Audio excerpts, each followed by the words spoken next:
Yes, I forgot to mention this session was also being recorded. So if you do not want to be on the recording, turn your camera off. So we'll start with Brittany. Introduction.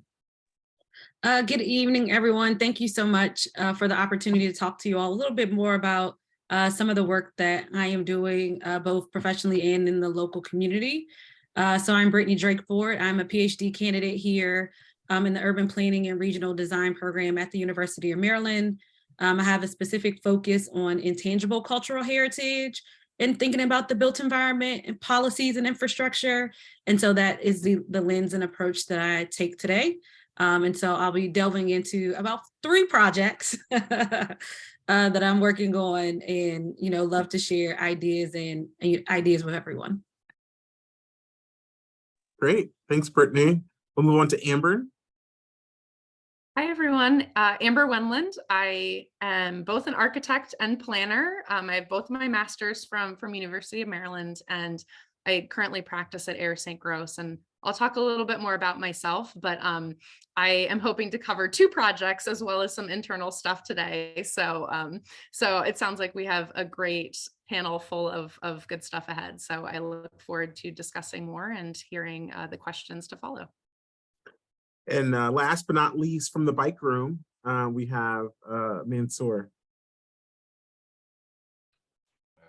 Thank you for choosing me last, as my son was just making a ton of noise upstairs, right? Thank you very much.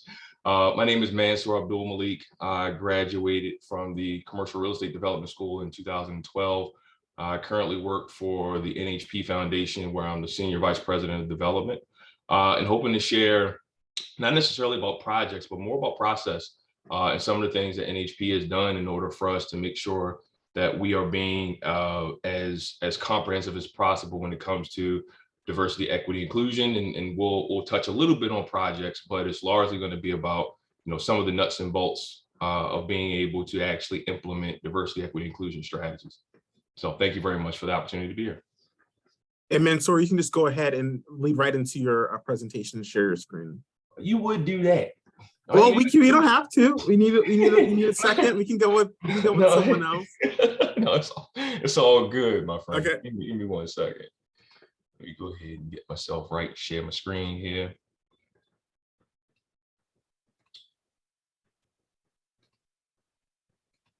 All right, is everyone able to see my screen? All right, great.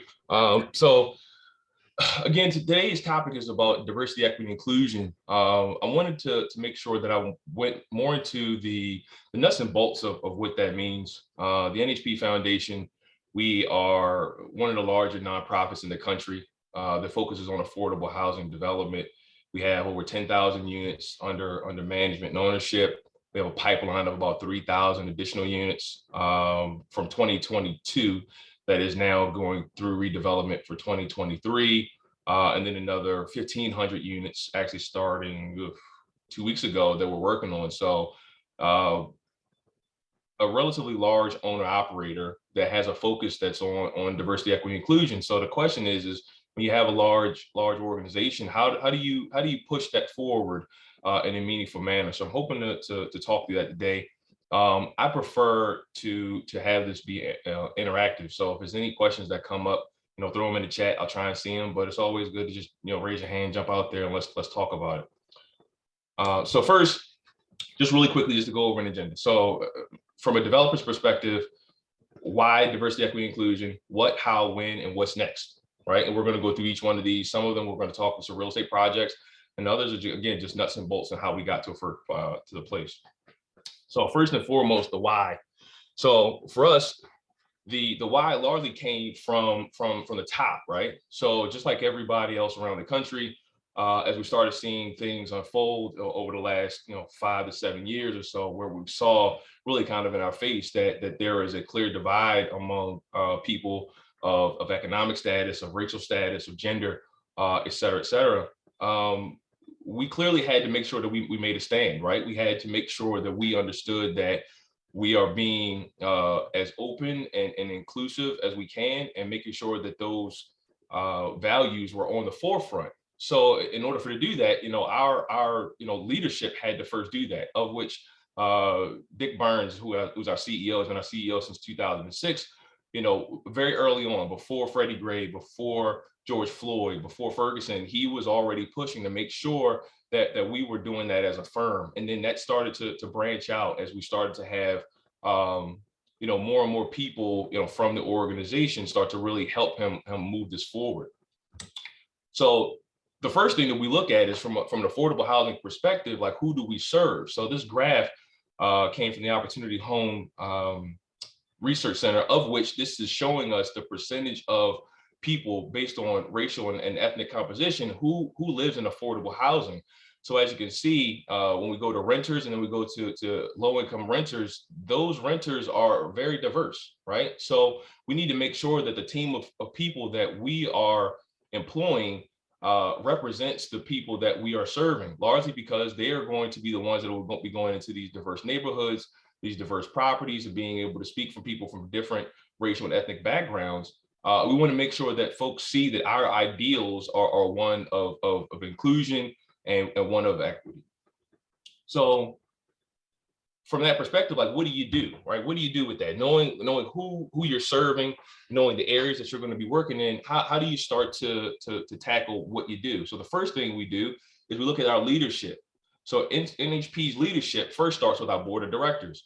And as you can see, our board of directors, it spans the gambit, right? We make sure that we have not just thought leaders and folks that are pushing the narrative forward in their respective fields, but also that they represent different walks of life, which is consistent with the people who we serve, right?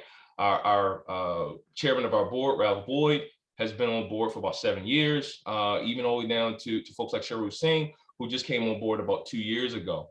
So from a leadership perspective, Dick made a very conscious effort to make sure he was recruiting board members that were as diverse as the population that we serve.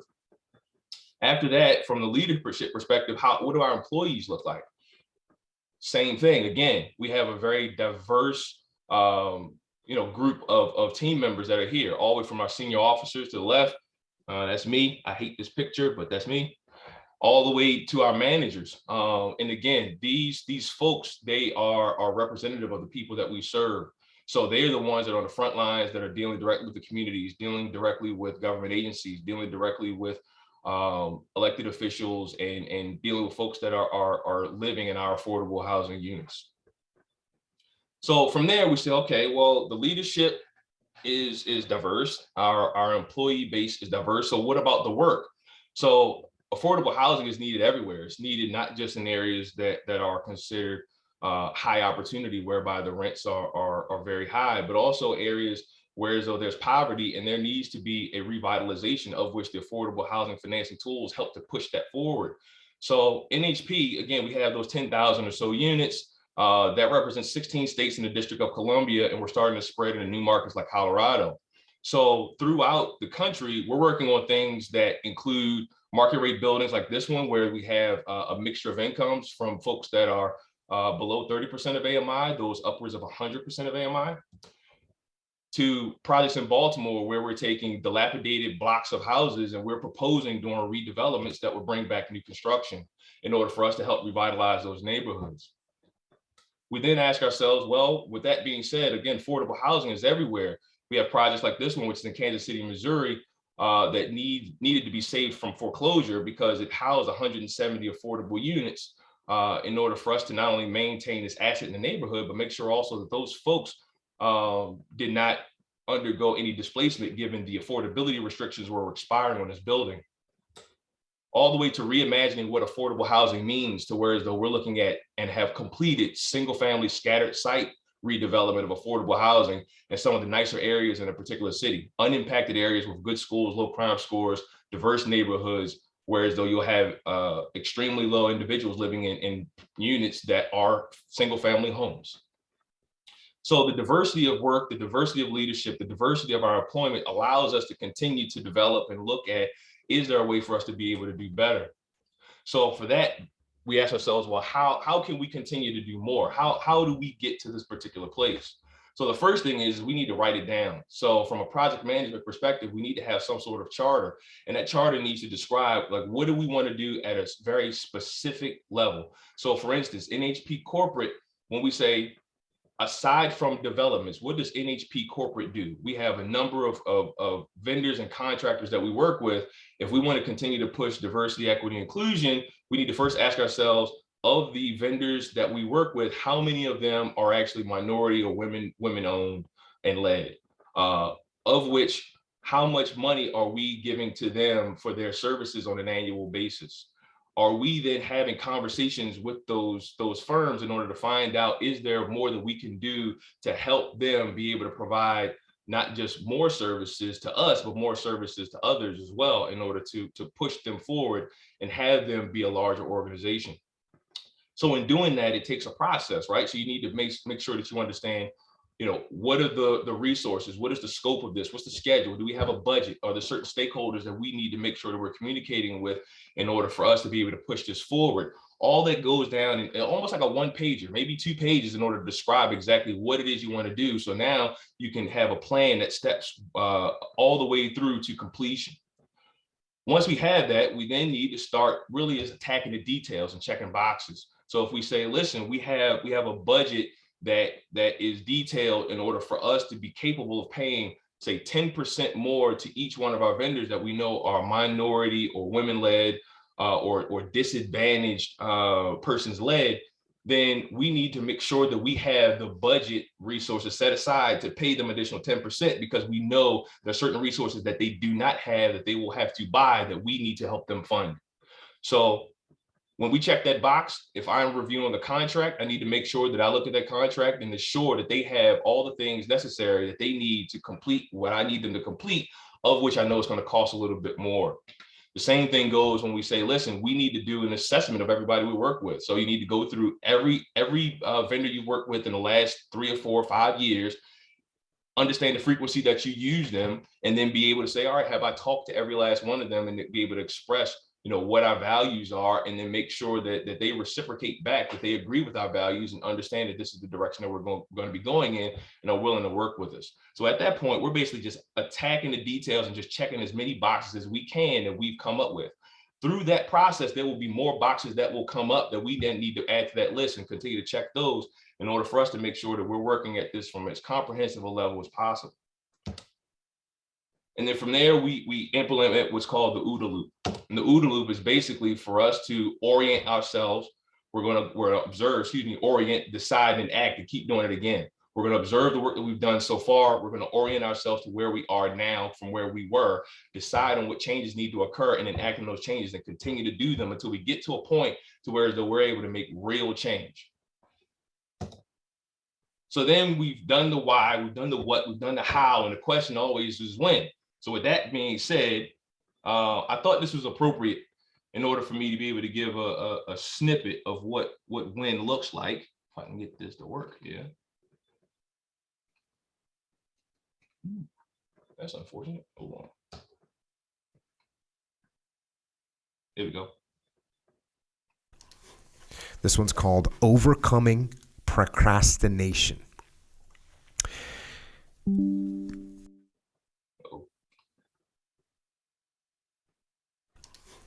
This one's called Overcoming Procrastination.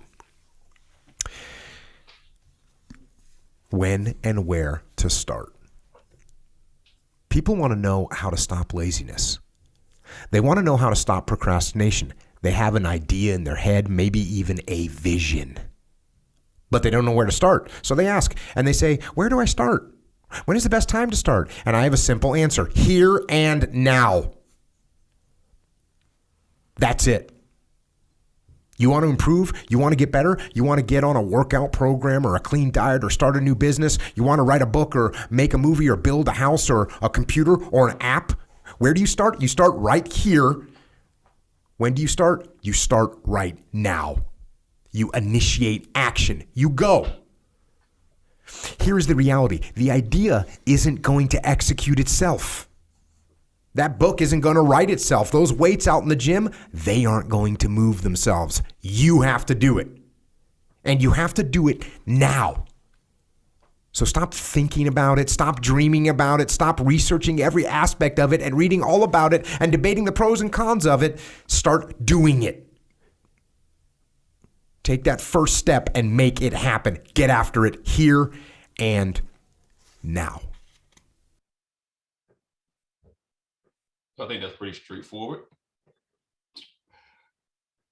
All right, so from there, we know why we're doing it, what we're doing, how we're doing it now. So the question is, what next? So let me start from this slide. So NHP has done a number of things. First off, obviously you see that we have a diverse workforce all the way from the leadership all the way down to our managers.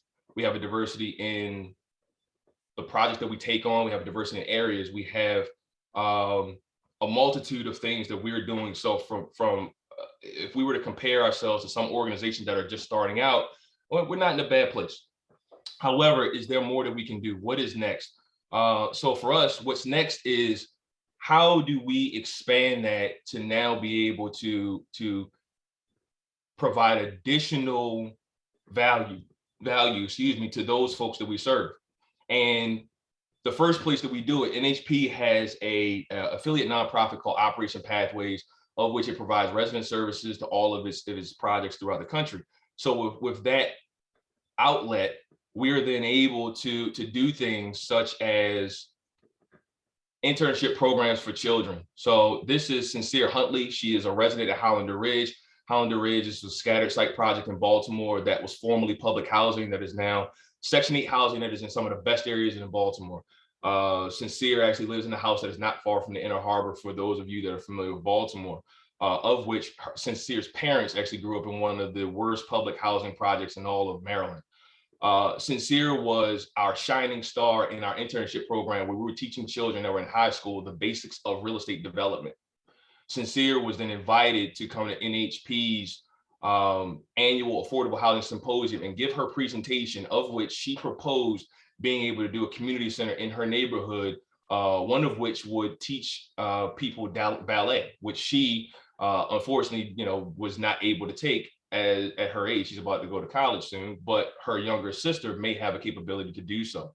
So giving her the tools of what the basis of real estate development looks like, all of a sudden gives her an opportunity to see her built environment differently. So hopefully Sincere will know that regardless of whether or not she's in real estate development or not, it could be design, it could be in politics, that she has the capability to influence the built environment to be able to help those folks that are close to her.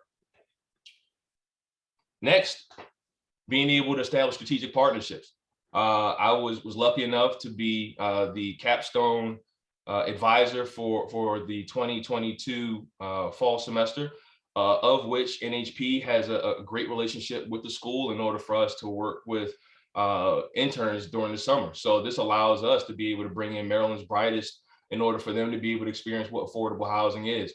And again, having the opportunity to be able to work with these students. They did a phenomenal job being able to work on projects that were as diverse as they were. Projects in Baltimore, projects in neighborhoods that were severely disinvested, of which they brought together projects that have actually been considered by owners and folks that are elected officials in Baltimore. The next is just being able to go out and have good partners that you're working with in order for you to expand your purview and be able to get more ideas. So this is a picture, that's me smiling in the background, when we were awarded a neighborhood redevelopment in Baltimore, of which we were the master developer. So from that, we're working not only with local elected officials, but we also have state elected officials. And then we have a multitude of community partners, all of which we work with and we manage those stakeholders in order for us to make sure we understand, hey, is there something else that we can be doing? If so, what can we do to collaborate to make this work? Again, going back through the OODA loop, we've done some, but is there more that we can do? And then finally, being able to do it all with a smile. All of this is great work. You should be happy to do it, right? Everyone should live in a world where there's no stigmas of what you are just because of the zip code that you live in, right? Your sexual orientation, right? Like there shouldn't be any stigma. Love is free, and we should make sure that everyone understands that. And that is it. Thank you very much, everyone.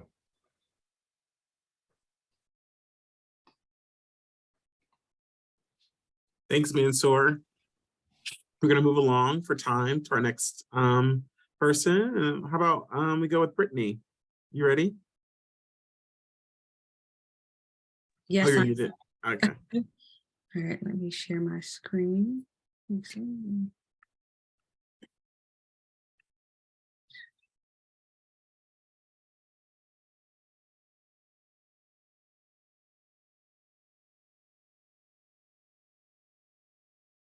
I apologize. I'm just learning how to use the computer again for a minute.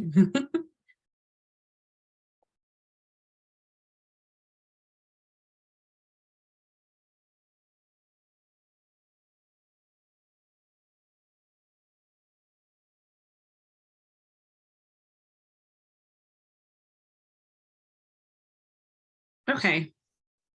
All right, so good evening. So again, Brittany Drakeford, and I want to really focus on this idea of leveraging community capitals. And so we'll, just as if it was one of the classes that I get to teach at Maryland, we're going to go through some a theoretical approach of what this means, just to help do some grounding and then start to apply this in action. And so what you see here is actually a photograph of one of the initiatives that I work with, which is called the Capital Market. The Capital Market is a community-based farmers market, a community-led farmers market, and we were lucky enough to have our now governor, Wes Moore, actually visited the market with us over the fall to see some of the different work that we were doing in different healthy food priority areas in Prince George's County. And so just as a little background about myself, I'm a former cultural health leader with the Robert Wood Johnson Foundation, focusing specifically on health equity and the relationship between the built environment, social capital, community, culture, and those types of things. I'm a current PhD candidate at the University of Maryland, also participated in the Global Stewards National Science Foundation research traineeship, which focuses on the nexus of agriculture, energy, and water globally. And I also just like to highlight that I am the daughter of Sharon and Calvin Drakeford. My family roots have a lot of connection and intertwine with a lot of the different work that I do. And so I always find it helpful to bring that position or bring that perspective into the conversation. And so just framing out a little bit more what my path is. And so this is a very linear visualization of my path. In my process of how I got to be where I am today, both working with being a student at the University of Maryland and then currently working for the National Capital Planning Commission in downtown Washington, D.C. So where I start a lot of my research, or I start my story, which probably isn't the best place to start, but with this idea in like 1965, my third great grandfather, Robert Herod Sr., lost his family land. And so there was about 9 acres of land off of the intersection of Martin Luther King Highway, formerly known as George Palmer Highway, in Prince George's County, Maryland, that after slavery, he was able to acquire some property, and he actually ended up losing it as part of urban renewal. And so as a child growing up, I didn't know any of the latter part about the urban renewal aspect, but that has really been a central part of my investigation through a lot of my work in community planning, and then also integrating how these stories of place, really political violence, have then shaped communities and shaped the people who live in those communities as well. So in 2005, I left Prince George's County and went to North Carolina A&T in Greensboro, North Carolina. There I worked with an arts-based organization called the African American Atelier, where I got to do a lot of fun curation work and really start to think about the ways in which space helps to shape conversations and inform conversations, and how, as a curator, you can really guide and shape those conversations. And so I started to say, well, if I can do this with interior space and designing an exhibit, what would that also look like if we were shaping communities outside in the built environment? So from there, I started working with an organization called the Port Towns Youth Council, developing some educational-based programs for young people in Prince George's County, helping them get involved in their local neighborhood and become more civically engaged. I then started to work for about 8 years of my life on the zoning ordinance update for Prince George's County, where we had a very intentional goal through that process of engaging community members and residents who has historically not participated in that process. And so for us, that looked like developing everything from youth internship programs that covered and had young people from high school to grad students redesigning and rethinking their communities, hosting civic association summits where we would have everyday residents and some people's chief of staffs at our office, and they started to role play different ideas about about challenges that they experienced in their community. We also did a very robust educational and training program as well. And then in 2018, I said, well, there's all this practice that I've been doing at the local level. What are some ways that I can actually start to formalize this practice or get a better theory of what I've been doing and how can that translate to others? And so then in 2022, I joined the National Capital Planning Commission, where currently I'm working with our agency to think about equity through our comprehensive plan and also supporting a project called Beyond Granite. Beyond Granite is a partnership with the Trust for the National Mall, where we're working to bring diverse commemorative, prototype commemorative artworks to the National Mall and helping to frame out that story and that landscape better. I want to make sure I use the right words. So from there, right, so about some of this theoretical approach, one of these questions that really drive me in thinking about how we expand the margins are really thinking about the ways in which communities are able to preserve their ability to connect to their past and their future. So I have had the, I have the opportunity of representing, in my physical body, 6 generations of individuals who were born and raised in Prince George's County. And so as part of that, there are all these stories that come about that I am told that have been passed down from my great-great-great-grandfather to my grandmother, or to my mother, or from my aunts or my uncles. And so there are all of these little assets and pieces of my family history. And so as planners, or as a planner, my question becomes, how is the work that I'm doing, whether it is designing a new zoning ordinance, whether it's building commemorative or identifying where commemorative works could be located, how does that shape one's own ability to see themselves in a physical place? But how does it also then connect to their past? And, not to get too theoretical, but as planners who are deciding what happens in the future, right? That means that our act of planning also becomes an act of preservation, because today becomes the past. And so how do we help think about all these different ideas? And so there are 2 general approaches that I, tend to look at this work through. The first is using a community capitals framework. The community capitals framework is a framework that was developed by Flora and Flora, which looks at these alternative types of capitals that doesn't just root in financial capital. Oftentimes when we're looking at communities that have been historically under-resourced or historically undervalued, so I even try to be careful, not saying under-resourced because they have lots of resources, but communities that have been undervalued, there are all of these other types of assets that are flourishing. So there might not be financial capital in the same ways that we think about financial capital, but there may be tons of built capital or a lot of natural capital, or there might be cultural capital that if you have a conversation with someone, you'll learn about different ways that the residents have been able to overcome or resist or be resilient towards other types of physical or, again, political oppressions or systems of oppression. And so this is like one general framework that I use. The second framework is this framework that we developed through our work with the capital market, which is our model of community development. And so we designed it as like this puzzle piece of a 4-pronged approach that looks at collective action. So what is an inside-outside approach to advancing community goals, broad democracy, and inclusive spaces? So how do we actually bring people together and create spaces and create trust and build trust that bring people together? Conducting power analysis, so really starting to think and critique traditional structures of power and traditional methods of planning and decision-making, and critiquing that and also explaining it so that if anybody wants to come in to start to critique it, they're able to critique it in a meaningful way because they understand the functions of it and how it functions and how it works. Also using dual perspectives. So we use both experimentation and then also advocacy as a way to help transform our physical spaces and also the people that we work with. And then finally, probably one of our most important aspects is using joy as resistance. So sometimes this work can be very it can be frustrating, it can be infuriating.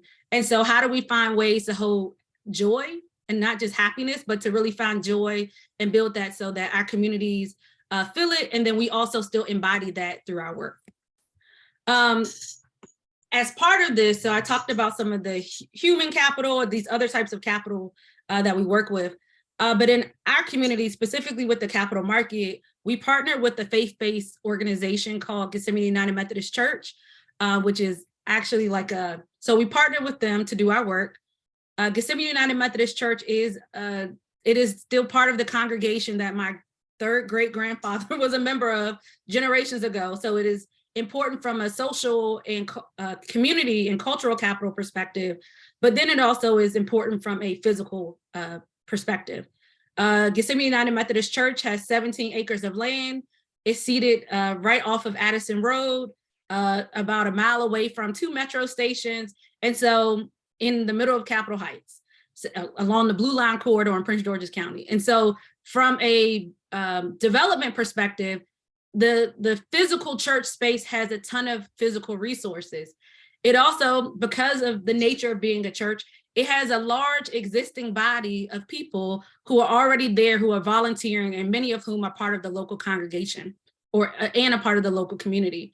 So we did some GIS mapping to really explore, well, who are the people that we're working with at this church? And what we were able to identify is that all of these dots on the map are the households for where the congregation are congregational households. And so what we were able to identify was that, one, the congregation, most of them live within the, a mile and a half. And also they're also targeted in some of the different policy areas that the county has designated and identified as places where they want to invest significant financial and other types of resources to benefit the community. And so this has been a critical route for us. And so one of the first things that we did in partnering with this organization is conducting a political discipleship course. And political discipleship is basically a course that teaches people how their faith connects with political advocacy. And this was important, and it is an important aspect of expanding the margins, because you always have to start where people are and meet them where they are.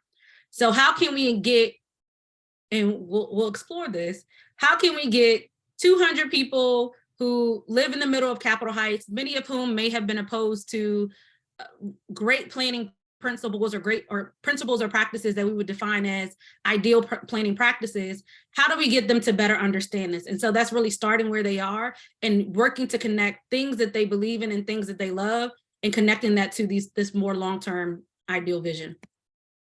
And so what we were able to develop through this work with the church is a succinct vision statement about their social justice and how they want to show up in the local community. And so they identified that they cared about food justice, safe and affordable housing and transportation, environmental stewardship, reforming prison injustice, reducing interpartner and community violence. And as bearers of God's love, we have an obligation, responsibility, and directive to work with our neighbors of all ethnicities, creeds, income levels, races, faith traditions, and immigration statuses to support the flourishing of our neighborhood. So that was like the first aspect of this process of helping to transition a community from these ideas to action vision statement. The next aspect of that for us was really partnering with them through the capital market to implement some of those vision ideas. And so one aspect of this is the capital market with our local food access and activation. And so I'll play a quick video that just talks a little bit more about what the capital market is and how we show up.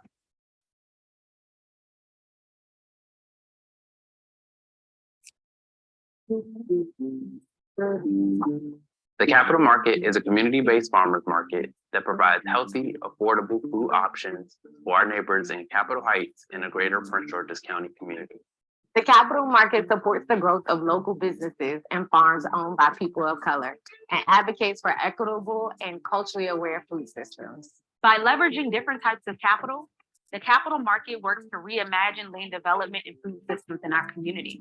We work to implement solutions that are championed by our residents, leading to long-term sustainability and overall community enhancement.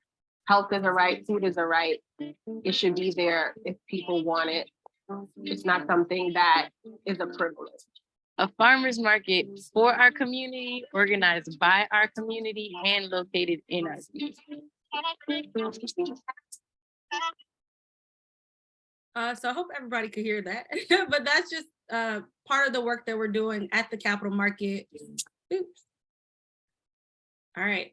And so how that is broken out into the work that we do with the Capital Market in partnership with the faith-based institution is doing some emerging business development. So we actually host at the church site opportunities for agribusinesses, so agricultural businesses or food-based businesses in the county to learn more about how to expand their businesses and then also provide resources on site. We partner with faith-based institutions in the local community to support local farmers through a buyback program. And then we also do agricultural education. Another aspect of our work looks at community-led visioning. And so this was an 18-month project that we did with the members of Gethsemane United Methodist Church to help them think about how they can reimagine and reimagine this 17 acres of land in the middle of Capitol Heights. And so this resulted in their first ever community-led visioning and master plan. We partnered with the Neighborhood Design Center to implement this. And so the plan incorporates many of the aspects that I talked about previously. So it's a plan that includes up to 200 units of affordable and intergenerational housing. It also includes opportunities for local food production, for education, parks and playground, because all of those aspects were missing from this local community. And so we've been working now to help move them from this idea of initial advocacy and brainstorming to actually developing a plan about how they wanted to see their space, to now moving that plan into actual fruition. Finally, we work with vacant space activation in the local neighborhood. So we've been partnering with a national nonprofit to think about what it would look like to activate the space in our neighborhood that really led to the creation of the Capital Market when the grocery store pulled out. And so we've been thinking about different ways to still talk about that cultural aspect. And so that includes developing a community archive, doing some local scrapbooking, telling oral histories, and then again, combining these ideas about what our shared and collective visions are for what our future community will look like. And so with that, this is just a recap of some of the different work that we completed over in 2022. And yeah, that concludes my portion of the presentation.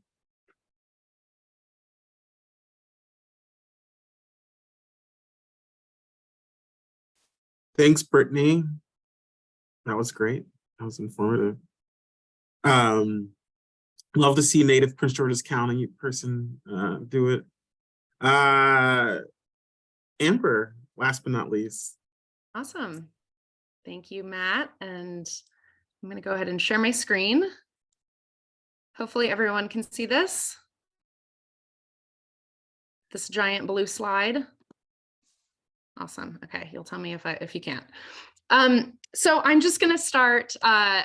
We did introductions at the beginning, but the beginning of this was so long ago. So we've had such great presentations full of wonderful content. So I am both an architect and planner. I have my master's in both from University of Maryland, and I practice at Air St. Gross, and I'll talk about our firm in just a second. But I'm adjunct faculty at University of Maryland. I just finished my winter course on Monday, so I'm still reeling a bit, and I have a bunch of grading to do tonight. I live in Baltimore. I'm kind of deeply involved in Baltimore City and different organizations. I'm on the board of the Neighborhood Design Center. So Brittany, I loved you sharing that project that they worked on with you all, and also the Baltimore Tree Trust. Very involved and interested in economic development and other things having to do with kind of Maryland and the region. The firm that I'm with, I've been at Air St. Gross for almost a decade, and we're headquartered in Baltimore. We have offices in DC and Arizona as well, but we've been in Baltimore since 1912. And our work, while we're headquartered in Baltimore, it really spans across the globe. And we have about 200 employees. We do a lot of master planning work, and we are kind of a full interdisciplinary firm. So we have a planning practice, we have an architecture practice, landscape architecture, graphic design, interior, space analytics. So, so very design forward, very design based. I want to start today just by talking a little bit about, I'm probably preaching to the choir, but I want to underscore just the importance of DE&I as it relates to our industry of kind of architecture and planning. As designers, we impact the built environment, and throughout history, our profession has both intentionally and unintentionally played a role in perpetuating systemic racism and inequities across America. And while many of these images that you see on this slide are from many years ago, the ramifications of these decisions are still felt today. And I think it's really important to continually work towards justice, equity, diversity, and inclusion to help us in some ways right the wrongs of the past, but to more importantly, chart equitable progress as we look towards the future. And as we talk about diversity, equity, and inclusion, we always like to remind ourselves that diversity is intersectional and that it extends far beyond visible diversity. There's so many facets to this.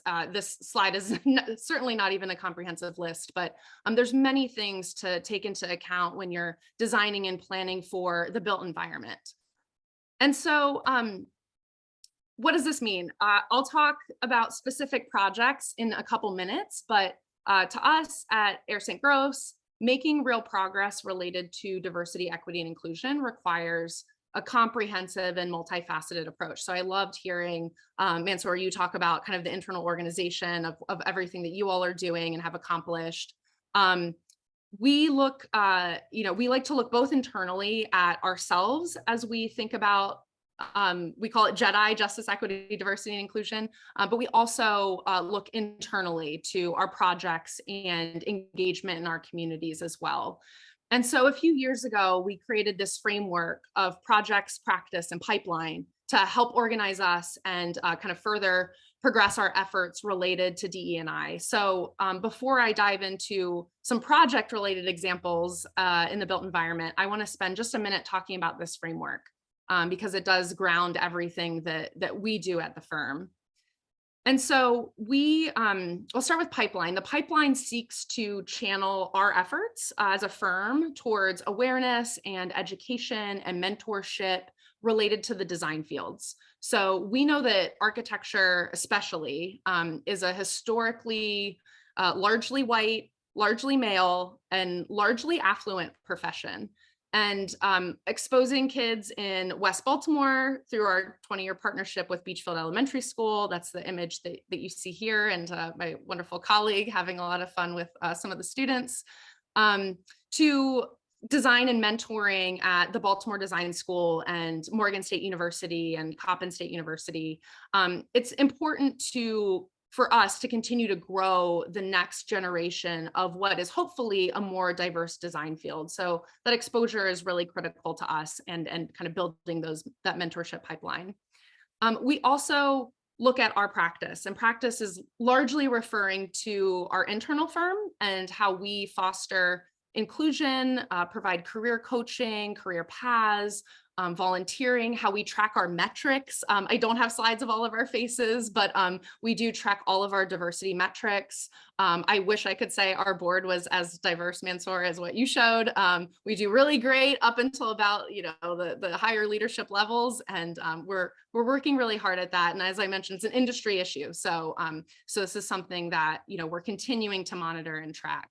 But thinking about, those opportunities, volunteering with professional organizations, growing leaders, collaborating with NOMA, supporting just overall wellness for all employees is really critical to us. And this diagram that you see is a framework that we created called our People and Culture Framework. And it just serves to kind of organize all of those efforts that different people across our firm are championing. And you can see there's justice, equity, and justice, equity, diversity, and inclusion right there is one of our kind of core 6 elements.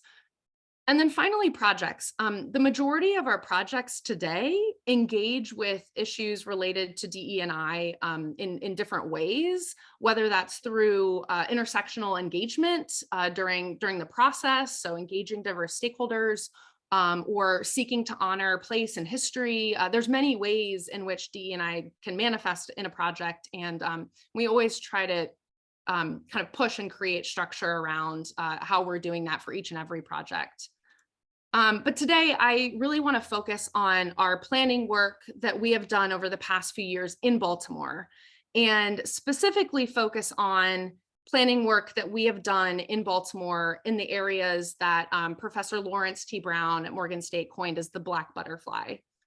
And for decades, Baltimore has been beleaguered by disinvestment, by inequity, racism, segregation, redlining, all of which have resulted in the economic and access disparities that we see across the city today.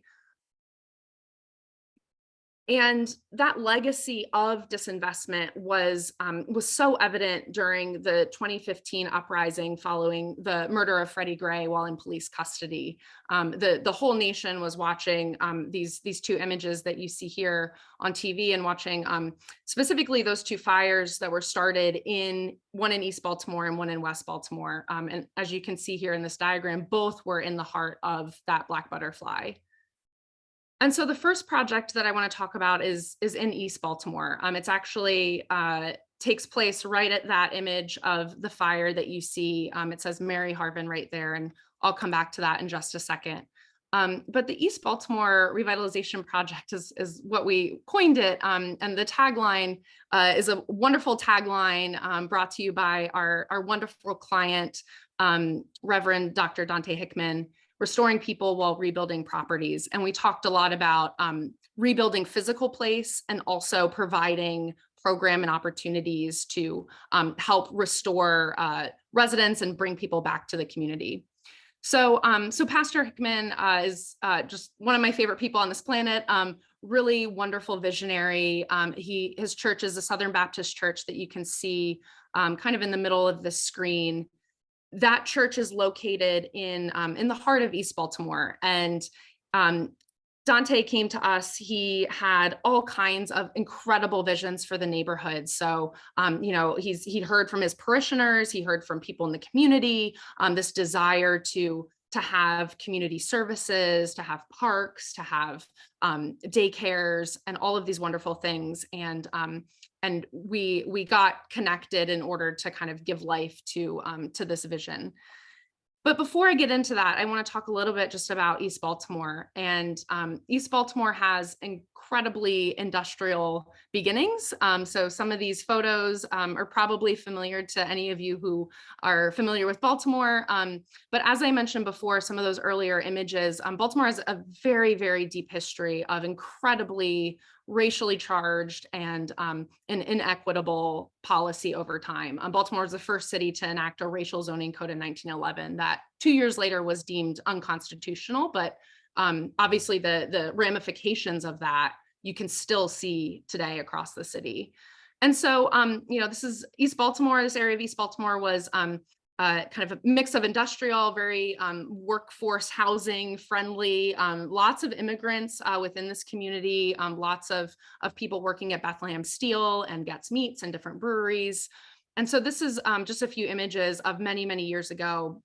And you can contrast that with some images today. And, we talked a little bit about the history and what has contributed to why we see this kind of disinvestment in East Baltimore today. But this is really something that is a challenge. And when we looked and started to map one of the main issues, which is the vacancy across this neighborhood of East Baltimore has 56% vacant buildings and lots. So every other house is vacant. And this is just a tremendously high vacancy rate. And it's a tremendous challenge, obviously, for people who've lived in this neighborhood a long time who are still there. It's also a challenge for kind of bringing back amenities and things that people like to see in their neighborhoods. And so this is a challenge, but there's also opportunities embedded within that vacancy that I'll get to in a minute. One of the exciting things about this project is that the church they had created a partnership with 5 other churches in the area. And so all of the church-owned parcels that are outlined in this map are shown in gray. And the Southern Baptist Church had amassed almost 11 acres of land. in East Baltimore, just buying vacant row home by vacant row home over the years. That is a tremendous footprint. And it was really exciting to kind of see that investment that they've expended over time as they're thinking about the future of the neighborhood and how can we bring back some of that vibrancy and those amenities that that left so long ago. The other thing that was exciting were a lot of different development efforts that were starting to happen.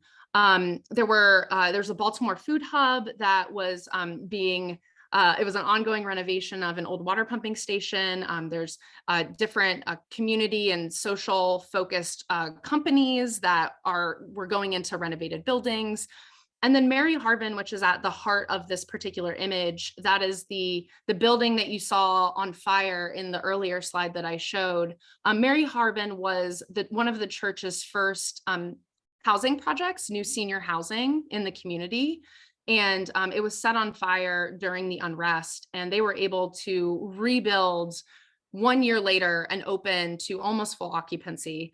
So really incredible story of resiliency in the heart of this neighborhood, and a really great anchor to start to kind of rebuild and bring people back to the community who had left. So there's good momentum that's happening. There's all kinds of other stuff that we could get into that could take a whole other hour. But I would say the most important thing about this process is that we knew, I am not from East Baltimore. I actually spent a lot of time in East Baltimore, but I'm not from there. And, Brittany talking about her experience and family history of place, I think is so valuable. But for me and for our team, not being from East Baltimore, the most important thing is to listen, is to organize this process around community voices, to have regular check-ins, to use the things that we hear from the community to kind of draw with them, to celebrate those ideas, to elevate those ideas, and to pull them together into a vision. And so our process was driven by community engagement, this kind of 3-part structure, as well as all different other kinds of meetings throughout.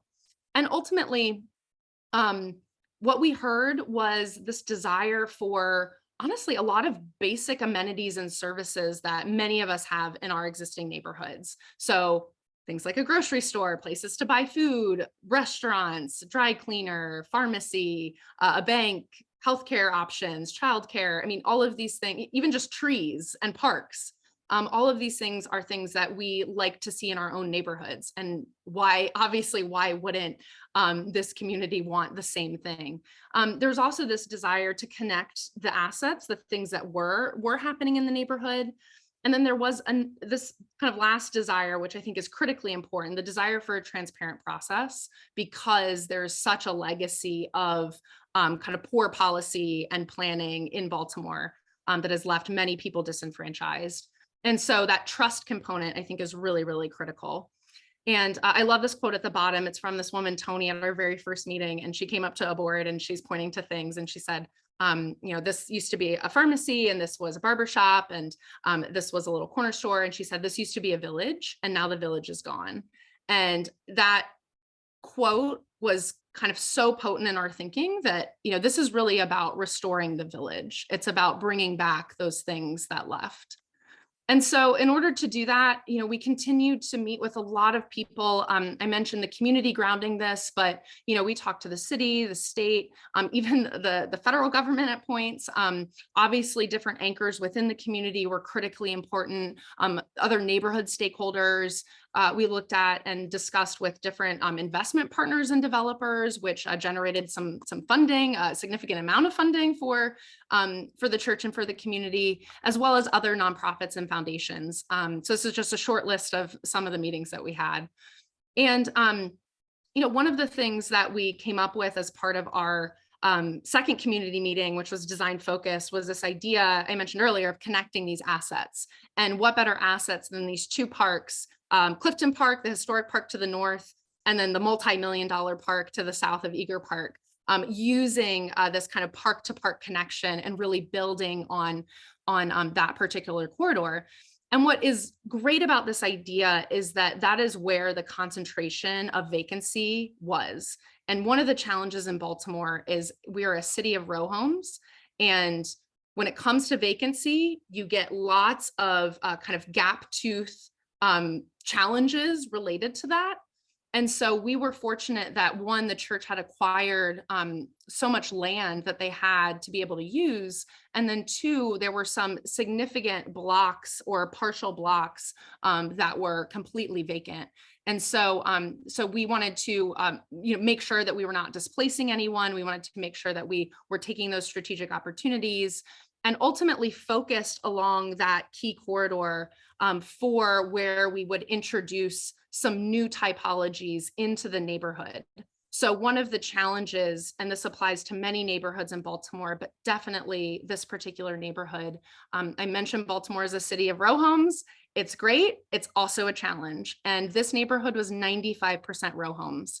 And if you have a completely homogeneous housing type in a neighborhood, you are going to end up with a socioeconomic homogeneous population.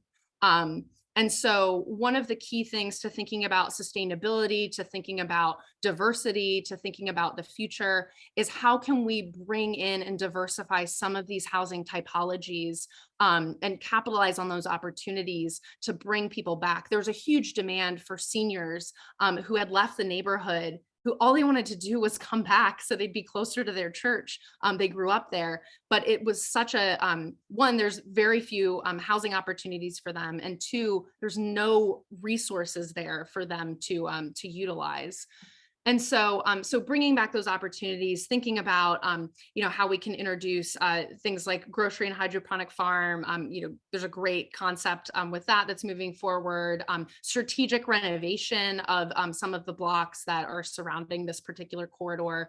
And then the church was moving forward on two projects. Actually, they are moving forward right now on two projects, an affordable housing project, as well as a wellness center that has multiple tenants, a daycare, some outpatient clinics, and I believe a small gym, a small Y. So lots of great kind of energy and momentum that came out of just this particular vision that we were able to build with the community. And this is an image looking north towards Clifton Park, and on the right you can see the edge of Mary Harvin, and on the left that brown roof is the top of the church. And so we talked a lot about being able to rebuild streets and utilize some of the extra right-of-way that you don't need, to think about access, to think about bike lanes, to provide a better pedestrian environment, to introduce good lighting, some street trees, bring some greenery to the neighborhood. And we also, again, this is looking north. We're kind of hovering over the southern end of the site, looking towards Clifton Park. And how can you strategically focus that infill along that particular corridor? The other project I want to just very quickly touch on, and I'm going to move fast through this so we can get to Q&A, but is Harlem Park. And this is the neighborhood that is on the west side. So it is kind of strangely proximate to downtown, and certainly some major institutions like University of Maryland, Baltimore. But you'll see from some pictures that it is incredibly disinvested, very similar, some similar challenges to East Baltimore, but a very unique neighborhood. And it has tons and tons of rich history. And we did, similar to East Baltimore, we did a lot of research around the history of Harlem Park. Similar story, historically redlined neighborhood. But in the case of Harlem Park, there was a tremendous amount of urban renewal for this neighborhood. So a tremendous amount of demolition. And what we did was we took all of the urban renewal plans. There were 3 separate ones, all within the kind of late 60s, early 70s. And those urban renewal plans proposed demolishing 37% of the total land area in Harlem Park. So that's 70 out of the 200 acres that Harlem Park is, that's 73 acres. And when we finally created this diagram, it was like, oh my gosh, I mean, no neighborhood could overcome this amount of tearing down and ripping out. And so, so this is incredibly important. You can see the entire 10 blocks of the southern edge of this neighborhood were completely raised for we call it the highway to nowhere. It was a highway that was built, it goes nowhere to nowhere. You can see every kind of inside of the block was cored out and they created these inner block parks that the city had no maintenance plan for. They said that the community would maintain them, even though this is the city's doing. And so today they are largely dumping grounds. They are not maintained, and they end up they're all very inwardly focused. So they end up harboring a lot of the things that the longstanding residents don't want to have in their neighborhood, like crime and things like that. And then the elementary school, or the school in the middle of the neighborhood, also demolished an additional 3 blocks within the heart of the neighborhood. And so as we look at Harlem Park today, there's 41% of the properties and buildings are vacant. And there's almost a little bit of a gradient as you move across the neighborhood. The southern blocks are significantly more vacant lots, vacant buildings. And then there are other blocks that are very much gap tooth. And so a real challenge with how we think about bringing some vibrancy back. But again, the core element to this is focusing on community engagement. We are actually doing this project during the pandemic. And so we had socially distanced in-person meetings. We used every kind of tool asset at our disposal, printouts, all kinds of things to reach as many people as possible. And we had throughout this process, had over 300 comments shared with us. Again, a kind of multiple phase process with the community. And the things that we heard were similar to East Baltimore related to amenities, but there were so many people just talking about this desire for basic maintenance. So, they felt ignored, they felt disinvested, they felt like the city didn't care about them. And this was something that was certainly a real challenge, and is still a challenge today. But it was very sad to hear, because we're talking about just basic services, like people just want their trash picked up. And so, so as we kind of, took a step back, and we're talking about urban form and how we think about opportunities for infill and for bringing some of the services and amenities people need, we talked a lot about diversifying some key nodes that were already, kind of vestiges of corner stores and some light retail. There wasn't really a clear corridor as part of this neighborhood, but there were some strategic nodes. And then thinking about infill in really creative ways. And so I mentioned before that Harlem Park has the kind of vacancy map is definitely more gap tooth. It's more challenging. What we did was we mapped all of those blocks and everything that was city owned, which you see here in orange. And we ended up coming up with a framework. And so this is about different options, providing the community a lot of flexibility for infill and for new development based on the needs of that particular block. So there's this desire to make sure that the CDC we were working with, I didn't talk much about the client, who's also amazing, but the CDC that we were working with has a ton of home ownership programs for community members. They do 4-H programs for kids in the community. So they were a great partner in providing some tremendous services for existing residents. And so this is really about how we can continue to rebuild that fabric. And so a lot of the fabric looks like this, big, very large brownstones. When urban renewal happened, this neighborhood was gutted of an entire housing typology, those smaller alley homes. And so all that was left are these much larger grand houses, which are beautiful, but economically it's really hard to renovate some of these. And so that's a challenge. And so as we think about whole blocks, the opportunity to preserve and rehab as much as possible, because there is this beautiful fabric.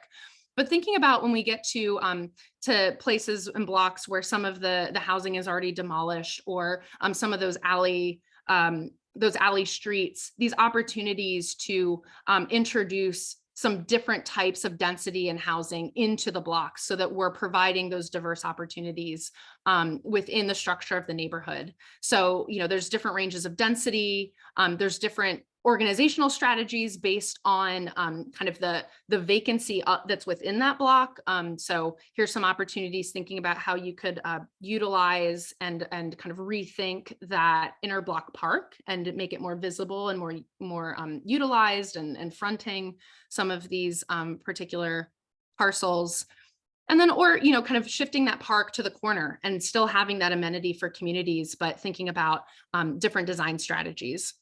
And so again, this is an image looking at a street that is in the heart of Harlem Park. You can see an example of one of those small corner stores that I believe is currently closed. You can see some demolition that the city was doing to the right, and some vacant parcels. And just this opportunity to think about refill and or infill and how to rebuild that fabric, but introduce those opportunities for some of those amenities that the neighborhood was craving. Here's a picture of one of the inner block parks. So once again, visioning what that could look like in terms of infill and those different typologies was something that was great to work with the community on. So I'll just end. My last slide is, we have to put the community first. Trusting relationships, like building that foundational groundwork, is critical.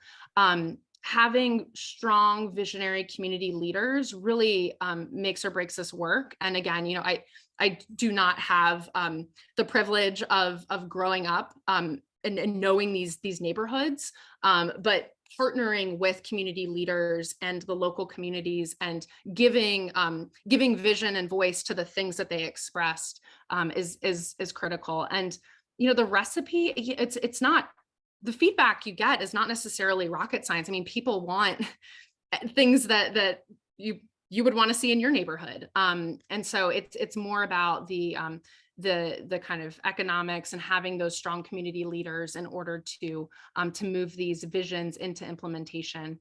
And then the fourth one is really for my architects, because I know this is a challenge for not all, but some architects, but you've got to put your design ego aside. You have to listen and be open-minded to hearing what people who live in these communities, who are stakeholders in these communities, want to see, and not kind of come in with preconceived notions. Yeah, so that was it. Thanks, Amber. So now we're going to transition into the Q&A portion. And I just, as you get your questions ready, we're such a small group. I think we're at 17 people. So you can raise your hand and we can do it that way. Or if you want to put it in the chat, I can ask them that question.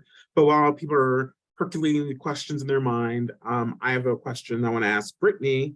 Brittany, can you describe the process of developing a community master plan for a faith-based community? What were some of the challenges and opportunities in that? Yeah, so for us developing a community-led visioning master plan, first, the biggest thing is buy-in.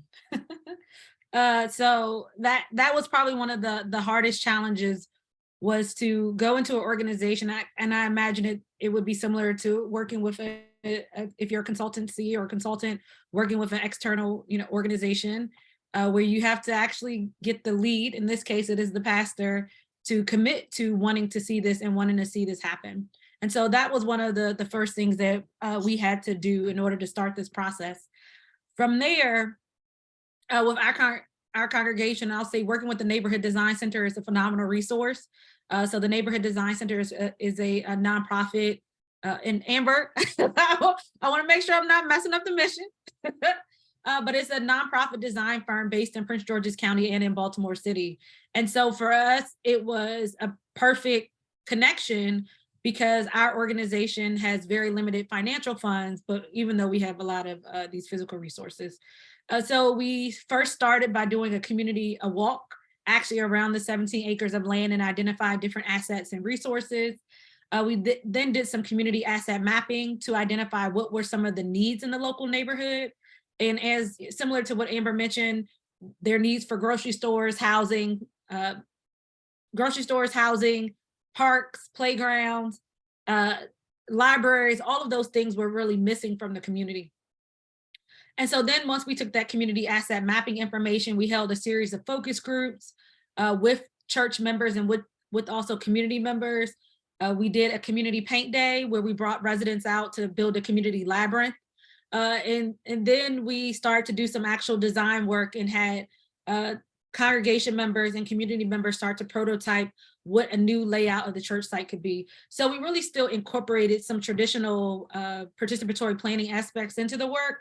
But then there was another aspect that we did, which was more of a spiritual educational program to talk about how these planning principles that we believe, or I believe as a planner, are also very much in alignment with spiritual practices.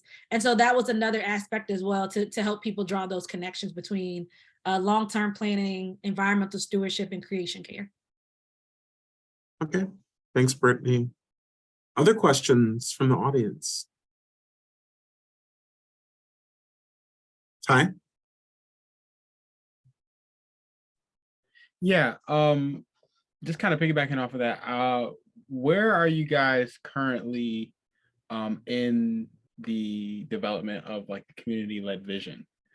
I know you talked a lot about the affordable housing that you were planning to build and some of the parks and playgrounds, but like where are we along the timeline of all that? Yeah, so we have developed the master plan. So I'll, if it's okay, I'll throw a link of that in the chat. So we have designed the master plan, the community-led visioning and master plan. The pastor indicated that he was really adamant about wanting to make sure the church bought into this.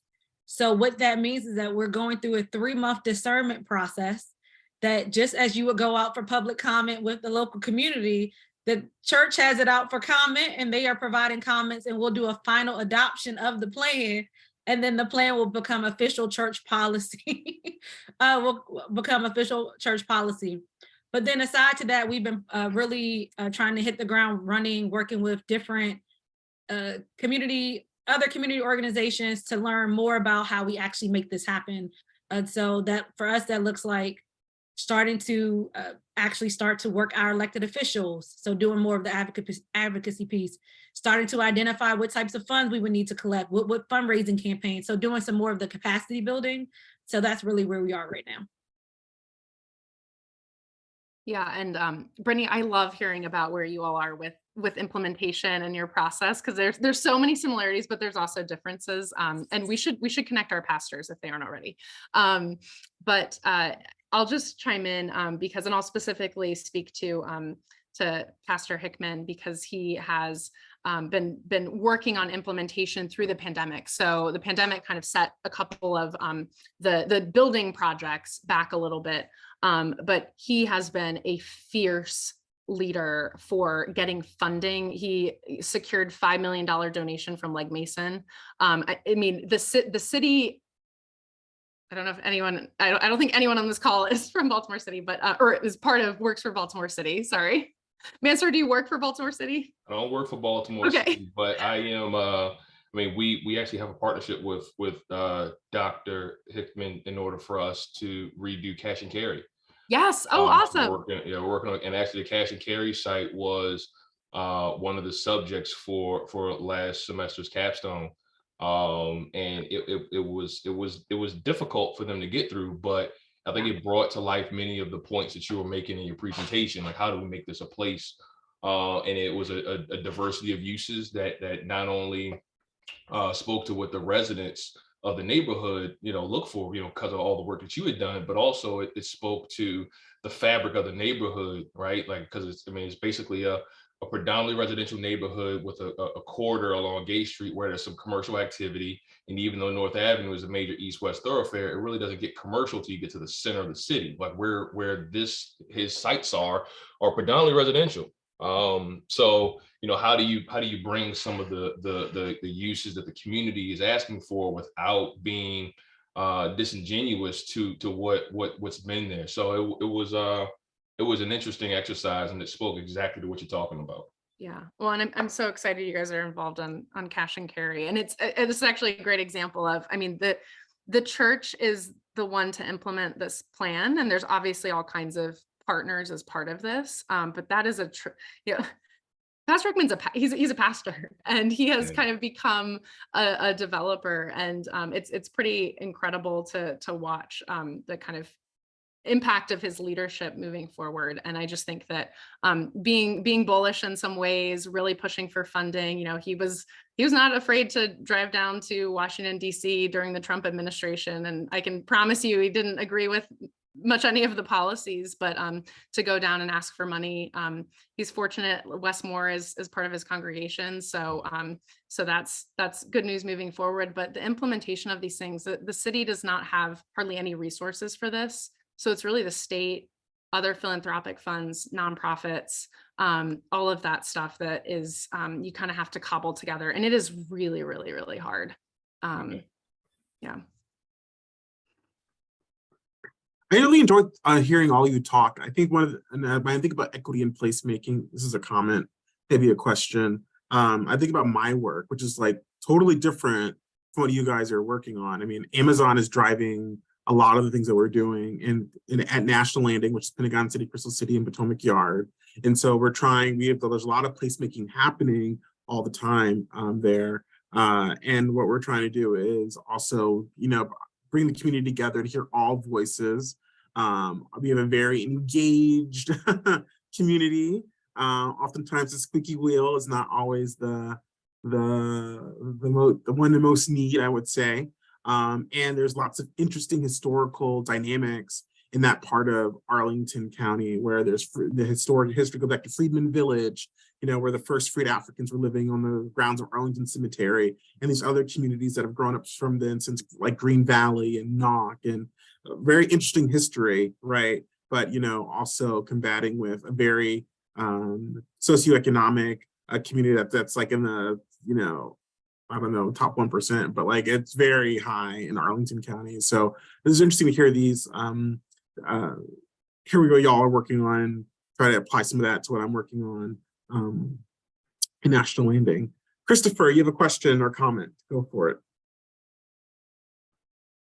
You're muted. Oh, hello. Hello, can you hear me? Okay. I think Amber spoke about mixing in seniors into the community. Before I get to that, to address my question, I worked on the rehabilitation project at Woodland Terrace in DC, and one of the complaints, it's one of that area is one of the most criminalized section in DC, actually, Woodland Terrace area. It's public housing. And during the community engagement process, the complaints were that crime was one of them, and ADA compliance in the rehabilitation process of the community. So I wanted to ask Amber, she was speaking about mixing in seniors into the community in some of her projects. And I wanted to know if she could speak to the challenges or lack thereof in terms of incorporating ADA compliance in the rehabilitation process, as well as addressing crime in terms of making the community safer when you were doing this rehabilitation for the community moving forward. Yeah, absolutely, Christopher. It's a great question. I think accessibility, thinking about seniors returning is critical. And the neighborhood was built way before we had any kind of accessibility regulations. And so that initial fabric, there's a lot of just accessibility challenges from a physical standpoint. I think from kind of a mental standpoint, the fact that there's almost no greenery or parks or open space is also a real challenge. And so there's kind of two approaches to this. One is within the discrete development projects, like the new senior housing project, the church's wellness center, those projects will improve the public realm and incorporate ADA and accessibility into their immediate site and the kind of immediate surrounding streetscape and public realm. But one of the things that we identified as kind of, if the public funds were concentrated, to concentrate them on that spine and think about how we can integrate. So as part of that sort of revisioning of the streetscape, thinking about accessibility, planning for ADA compliance in all of those streets, thinking about how the buildings interface, and providing resources for the development of parks and green space. And so those are some of the ways in which we're thinking about them. Ultimately, as projects get developed, they're going to have to address ADA challenges in the built environment. And so we're hopeful that as things continue, that continues to be improved. And the other thing too is having resources and amenities that are walkable, or at least adjacent, so that seniors don't have to drive very far. They don't have to travel very far to go get some groceries and things like that. So so it's kind of a multifaceted process or approach, if you will. But we're definitely thinking about those things because I think that they're really critical. And Christopher, you mentioned another piece to your question that I might not have answered. Well, you addressed the ADA compliance and the crime. And actually, I might want to add, what about green spaces? For example, sustainability, retention, impervious surfaces and stuff like that, water retention and stuff, bioswales, and how can you address that in terms of your addressing green spaces in the community? Yeah, absolutely. I'm really happy you mentioned that. Those were slides I didn't incorporate, but as part of that spine improvement, we actually did a kind of deep dive into what that would look like. We kind of estimated funds. We partnered with a couple different organizations like the Baltimore Tree Trust and a few BG&E, some other companies, to talk about what it would take to invest in that corridor. So that's still something that we're having conversations about. But as part of that, thinking about rebuilding those tree beds to manage stormwater runoff, thinking about how parks can have natural plantings to absorb rainwater, thinking about those new projects and how they're addressing stormwater on their site is really critical. And also incorporating LEED within those projects too. So what opportunities are there for solar within these efforts? So so yes, there's I think good conversations around that, and a lot of that will continue to be addressed as we move into implementation. Okay, thank you. Great questions. Thank you. Other questions? I wanted to just add something. I mean, and Sure. Amber mentioned it earlier about like the importance of listening. And I mean, and what that then means is that when we're listening more intently, and especially working with communities that may have not necessarily participated in processes like this before, it also means that the process might take a little bit more time. And so, Christopher, your question made me think about one of the challenges that I'm experiencing now with the congregation, and in trying to think about how I can encourage them to be more sustainable. So, or how we can incorporate more sustainable best practices, especially environmental best practices on the land. And so there are people, because of historic neglect, other types of maybe crime issues that have happened in the neighborhood, where they might be resistant or reluctant to design solutions that we may identify as best practice or might seem okay. So a good example is that I ran into a challenge where people will say, well, we don't want to plant more trees on site because people hide in the trees and then they might rob us, right? Like they're in some cases, but those are like, that is the reality that people or their perception that they have, and the reality that they're living through in trying to work through and navigating their community. So I think listening is so important and so key. And then also really trying to understand where people are coming from and why they're coming from that perspective, and understanding that, and then working to create solutions in order to advance that, help them move in the right direction.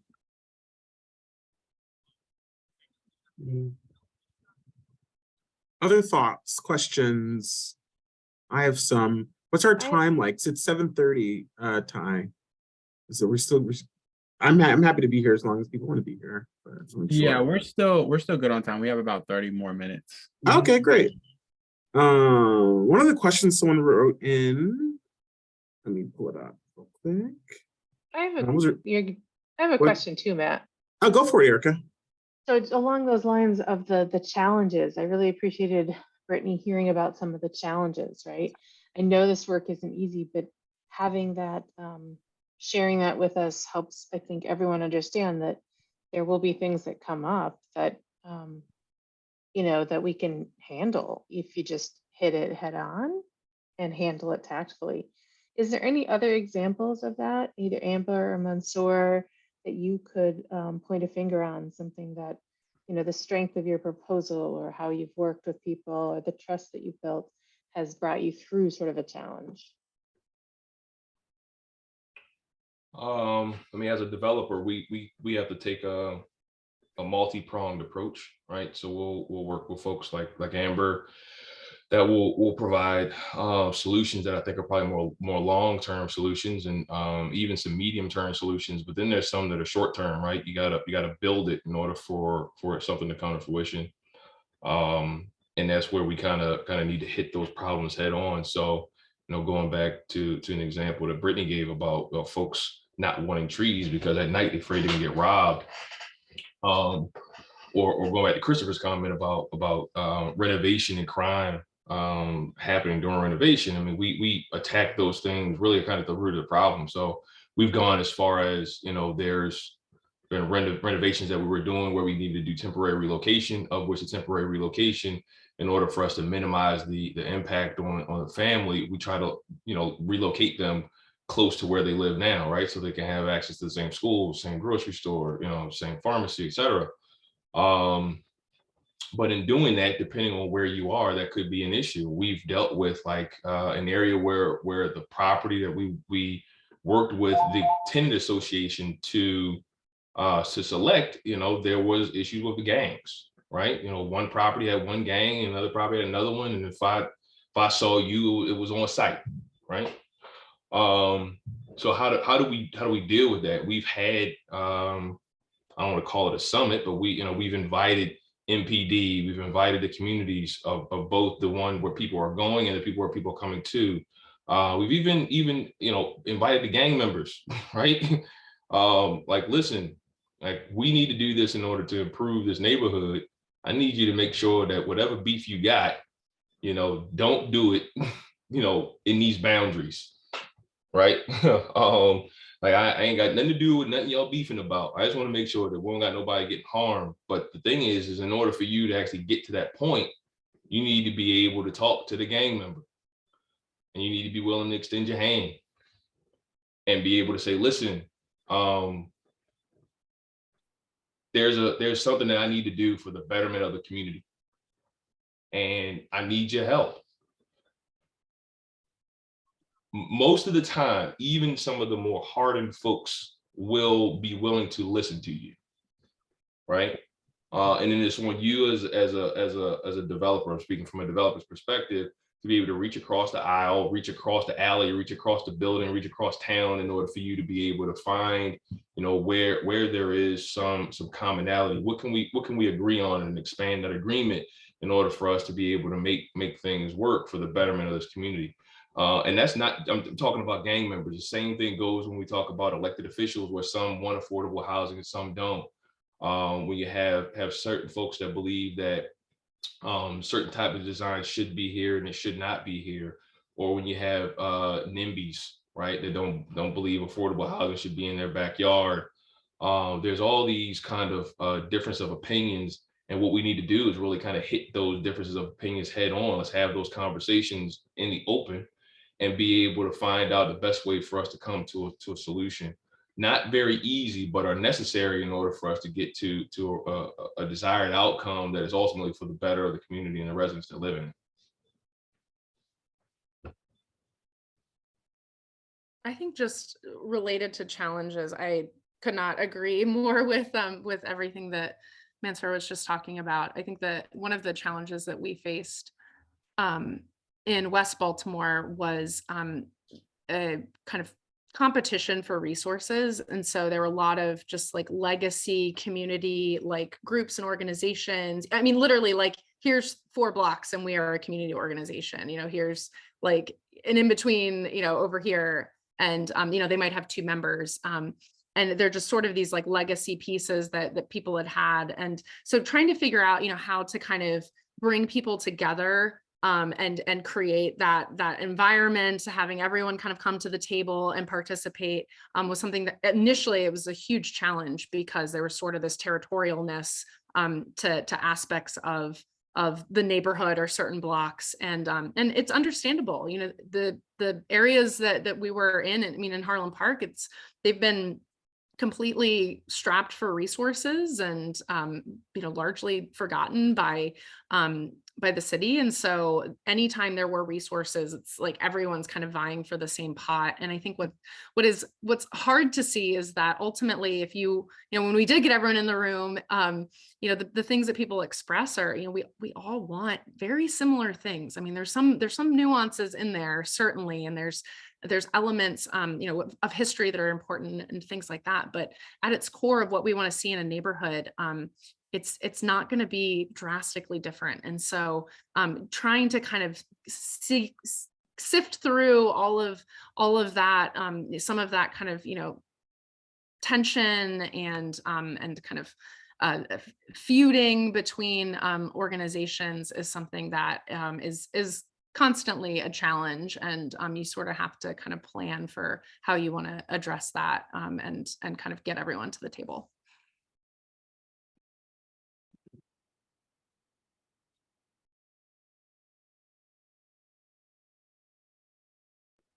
Here's one question. It switched gears a little bit, which could be relevant for alumni, is how do you balance it all? How do you balance your academic, your personal, and your professional life? It is 7:38 p.m. We are on a panel.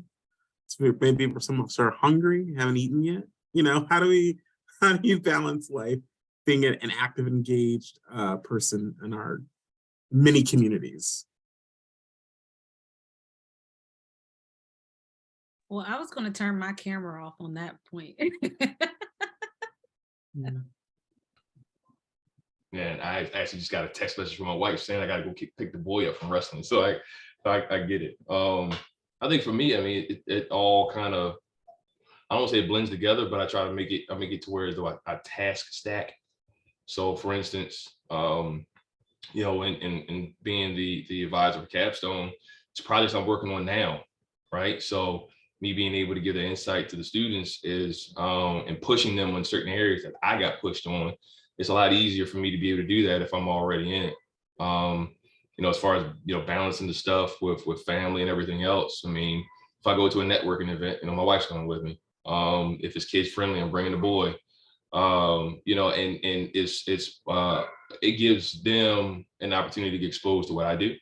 And on the flip side, when there's things that I go to of theirs, I normally try to make friends, and because of the field of affordable housing, I don't think you run across an affordable housing developer every day. I make friends and I start talking to people, and they're like, oh, well, I didn't know about this. And we start having these unique conversations. So really, I try to take it from a lens of, it's all kind of the same thing. If you don't separate it, then there's nothing to separate, and you kind of keep it all together. And it's more about just time management and being able to say yes to some things, no to others, and be able to explain to some folks why you can't do something if you can't, and take that perspective genuinely if as possible. Yeah, that point of setting boundaries is, I'm with Brittany. I was about to turn my camera off, but yeah, setting boundaries is everything. And I have one of my students this past semester is a total perfectionist, and I had a great conversation with her of like, what we do in our industry, nothing is ever perfect and nothing is ever done. Like you can always do another design iteration, you can always draw another line, you can always test something else, and you have to know when to draw that boundary and when to stop. And I think that applies both to projects and professional work, as well as personal life, outside of work, extracurriculars. I don't know if I should be the spokesperson for this, but I completely, I think what Mansur said is so good. In many ways, you kind of like, there has to be some kind of like merger between the two, if you're passionate about what you do, but making sure that you intentionally create that time for yourself and for your family is so important. Yeah, I would agree. I'm a firm believer in picking out at least one day of the week where you don't schedule any meetings, and that is like your personal rest day. And that can be, or and blocking my schedule out in that way. And so that only thing that happens this day is fun stuff or stuff for myself, and making sure that that's incorporated, because it is easy for your boundaries to be blurred. And it is also important, I think, Amber, you mentioned this, and it's actually a prayer that through the work with the church and the congregation, we've started to hold, which is it's called like the prayer of Oscar Romero. But really that talks about like, this work will never be finished. And so it's work that you're always continuing to strive for, but it's not work that I will actually be there to complete. And whether that means that the work, you know, a 25-30 vision for Gethsemane United Methodist Church might take 25 years, and I might move to Florida and say, you know what, I'm tired of this, right? But that all of this work is something that we're building for the future, and that helps to make it easier in disconnecting in some instances.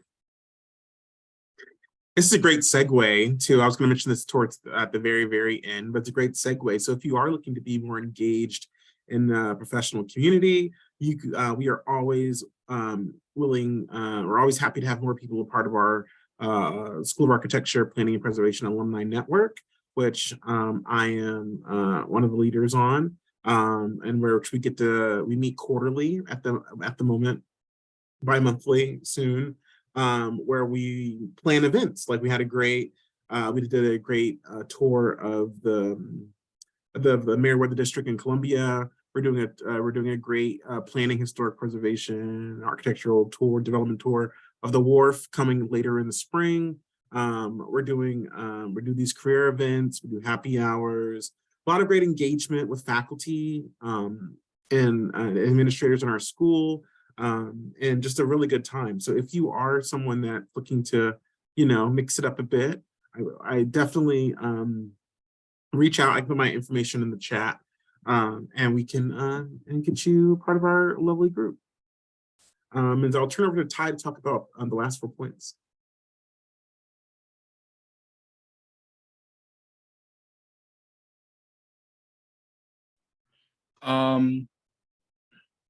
Wait, what'd you say, Matt? Were you going to close us out, or do you want? I thought you were going to do the. I can do that. Yeah, hold on. Yes, I can do that. And so before we do that, any other questions? Okay. Matt, I was just going to weigh in on the please do. Last topic of having work-life balance. And I think that for me, I've practiced for many, many years. I'm working at the university. I've always had demanding jobs. I can't remember a time when I didn't have demanding jobs. And achieving work-life balance has not always been something that I've been good at. And I think it's been a day-to-day struggle for me throughout my career, because you want to do a good job, but you also want to make sure that you spend the time with your family and doing some of the other things that you want to do. So I think also, you've got to be comfortable with the fact that you may not achieve the goal of having good work-life balance. That's just the reality of it. And, some days I do a pretty good job, and some days I do a horrible job at it. But, I've just resolved myself to the fact that, I may not have that every day. I may not have that good work-life balance. And for me, that takes some of the stress off of that issue. Thanks, Maria. And we're going to wrap up now. And so I want to thank everyone for coming. This event was a part of the University of Maryland Career Week.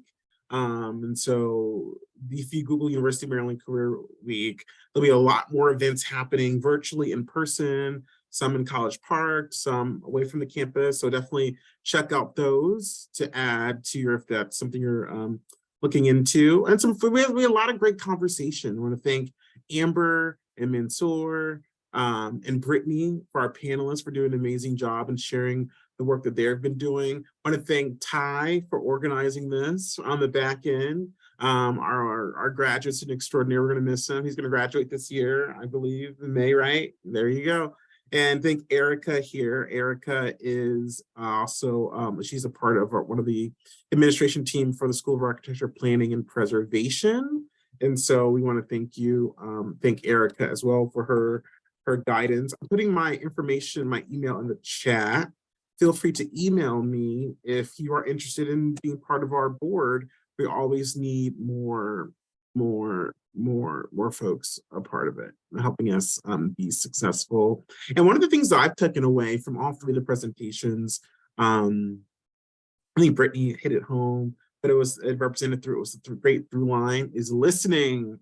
You know, I feel, you know, as a planner, we have plans in our head for how things are going to go, whether it's placemaking or planning or master planning, but you know, you have to listen.